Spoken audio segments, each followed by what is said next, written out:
Carrier forces attached to the greatest fleet on Earth roam the waters off Japan and the Philippines. The deadly brood gets ready for a crushing blow at enemy sea units and shore installations.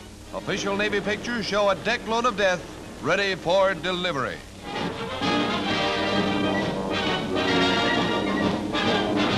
Somewhere in the China Sea, the fleet is screened by a heavy storm. Taking advantage of this cover, the task force moves in close to its targets.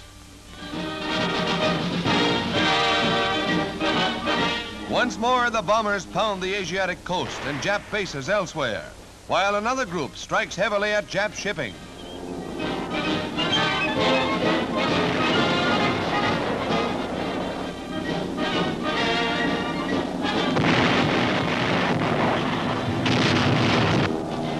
One of the many enemy ships set afire, but once in a while we pick up a little trouble too. Burning and bullet-riddled, this plane makes its home safe. The next pilot in almost cracks up on the barrier wire, and although not seriously hurt, gets such a terrific jolt that he's completely stunned and dangles loosely in his safety belt.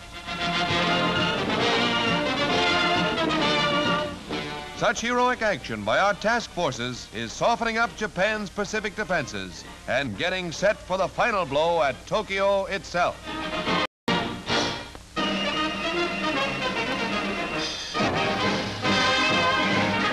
America's fighting Admiral William F. Halsey, briefly in America, gives the Japs a rough idea of his peace terms. The great danger this country is facing today, in my opinion, is a negotiated peace.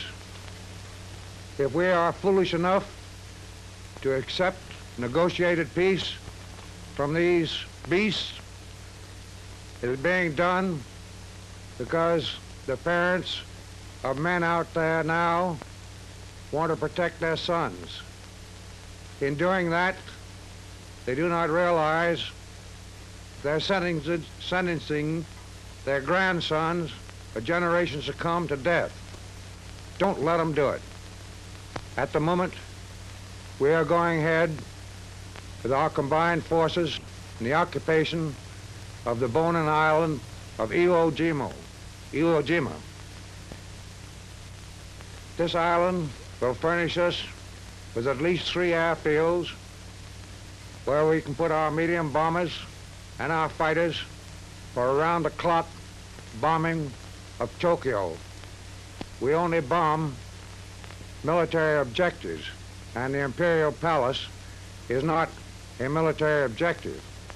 However, when you have to bomb through an overcast or an undercast, you're never certain where your bombs are going to land.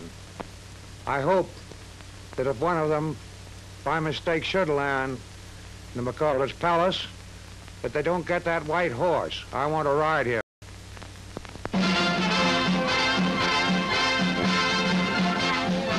When the Marines land, they generally have the situation well in hand. But when the women Marines land at Honolulu, the issue is never in doubt, particularly as far as the GIs are concerned. And not a shot fired.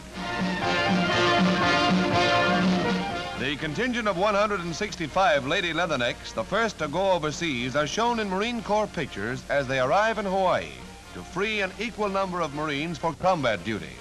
Their ages range from 21 to 35, and it's a fair bet that social life is going to be definitely brighter.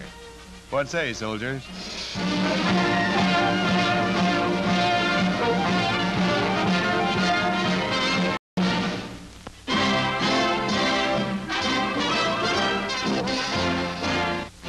Now, don't blink.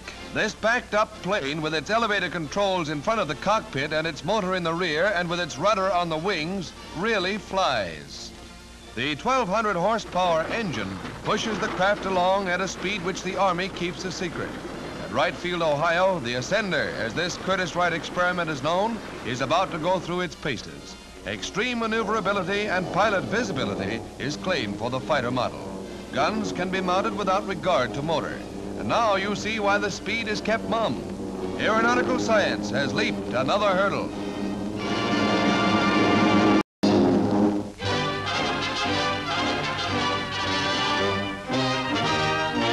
Chester Bowles, director of the Office of Price Administration at Washington, pays tribute to Richard Moncure, representative of the many Americans who have given freely of their time on local boards throughout the country. The whole nation, and that includes particularly our fighting men, is grateful to those of our fellow citizens who have served with unselfish devotion in the vitally important work of rationing and price control. I'm sure that all Americans will join me in extending our thanks to you and other OPA volunteers for the grand job that you're doing in behalf of all of us. Thank you very much, Mr. Bowles. We shall all be glad to serve as long as we are needed.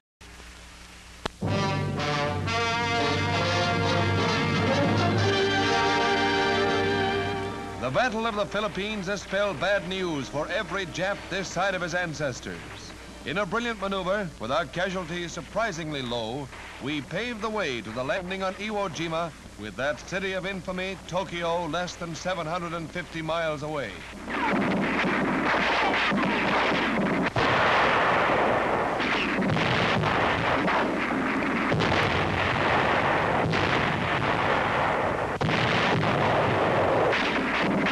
It was the infantrymen who did the job in the drive on Manila, Bataan, and Corregidor. A Jap is blasted.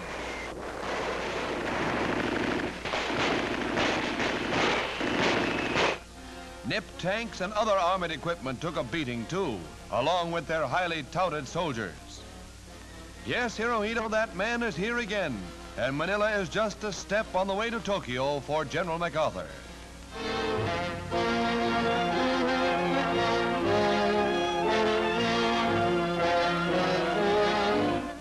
In the Luzon drive, Japanese and Formosan prisoners were taken. But many more Jap fighting men stand between our men and final victory. Our soldiers approve of this method of searching prisoners. They don't have a chance of